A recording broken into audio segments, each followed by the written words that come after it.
So I had a chance to visit inside of Delta's largest sky club, which is in LaGuardia, LGA, in Terminal C. It opened in the summer of 2022, and here are my thoughts on the lounge. I am a Delta Amex Platinum card holder, so I had to pay $39 to enter the lounge.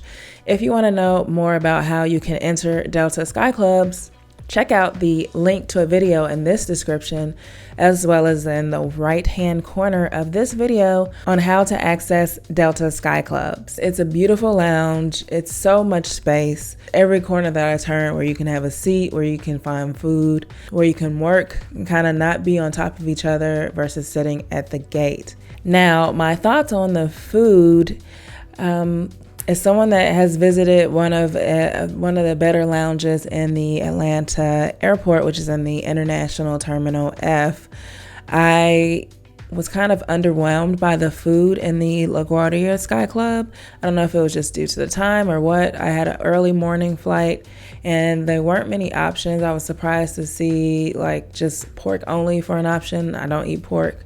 And there just wasn't as much options as I would have wanted. Pretty decent sized bar as well as selection, but it was early in the morning. So would I pay $39 again to sit in that lounge?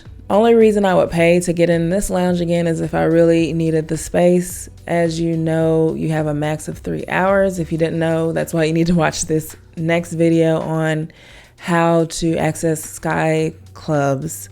Usually I find value in going to an airport lounge if I'm going to spend money on food, and that food left me underwhelmed. I was still like, I just wasted kind of calories, and I was actually wanting, I could have got something better to eat.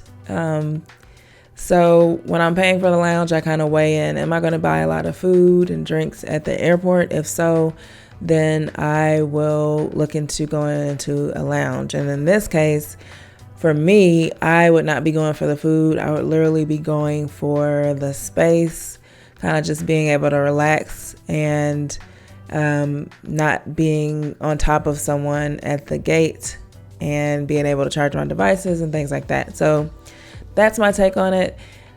If you found this video helpful, be sure to give it a thumbs up.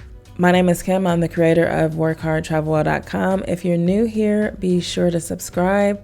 I post videos around travel and lifestyle tips for busy professionals. Check out my new merch, which is underneath this video, as well as there's a store tab on my channel